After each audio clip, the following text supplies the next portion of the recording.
Harry saw red as Andrew slammed his wedding no good, not as a family wedding like Eugenie. Both Prince Harry and Princess Eugenie got married at St. George's Chapel in Windsor in 2018, and ahead of his daughter Eugenie's wedding, Prince Andrew made a cutting comment about Harry's ceremony. When Prince Harry tied the knot with Meghan Markle in 2018, it wasn't the only royal wedding that year. Just 5 months after Harry's ceremony, his cousin Princess Eugenie wed her now husband Jack Brooksbank, with the service also taking place at St. George's Chapel in Windsor Castle. Both weddings were broadcast live on TV, with Eugenie's nuptials being shown on ITV show This Morning. Before the big day, Eugenie's dad Prince Andrew gave an interview on This Morning and talked about how his daughter's wedding would be different from his nephew Harry's.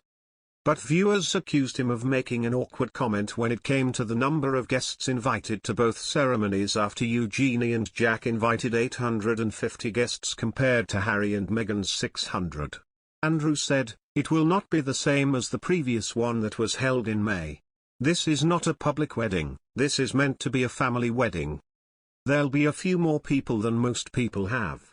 There are a few more than Harry had, but that's just the nature of Eugenie and Jack. They've got so many friends that they need a church of that size to fit them all in." At the time, one Twitter user said of the weddings, "So seems like a competition for him."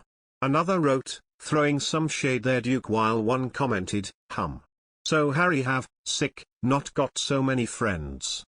While another said that he was throwing shade all over the place. Prince Harry may be focusing on the issue of police protection as an excuse not to attend the Queen's Platinum Jubilee celebrations, a royal commentator has suggested. The Duke of Sussex is challenging a government decision that he should not receive police protection when on British soil, even if he covers the cost himself, his legal representatives said on Sunday. Harry and wife Meghan Markle have relied on a private security team since quitting the UK for the United States in 2020 after stepping down as frontline royals. His legal team argues such arrangements would not offer sufficient protection for the pair should they visit the UK. However, Jonathan Saccardotti, who is a regular commentator on Sky News on royal affairs, as well as a contributor to The Spectator, was nonplussed by recent developments. He told Express.co.uk, "I don't understand why they're making such a fuss about it. They have their own private security, as they have said, and the fact of the matter is, even if they are paying for it, the police are not for hire. So I think that the police make, in tandem with governments and the royal family, decisions over who need police protection. I think that's extended to certain members of the royal family, particularly the working ones, but not always all of them." Consequently, Mr. Saccardotti wondered whether there might be more to Harry's latest demands than met the eye. He explained, "It makes me wonder whether this might be an excuse not to come, which they could blame on the family rather than themselves. Because certainly their presence might be quite awkward in terms of stealing the pulpit from the Queen and celebrations, and perhaps this is one way they can avoid that. I hate to think that the motivation behind it, but one never knows.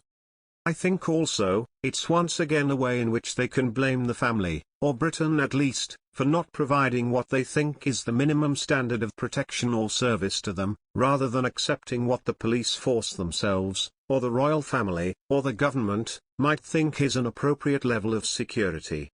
Offering Harry and Meghan the benefit of the doubt, Mr. Saccardotti acknowledged security was a major concern, especially given the circumstances in which the Duke's mother, Diana, Princess of Wales, died, in a car crash in Paris in 1997.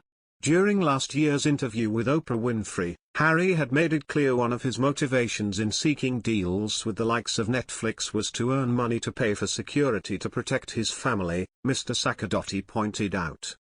However, he added, "I do think that there is also an element of that being a status symbol in Hollywood in celebrity circles, having an entourage of bodyguards and the like.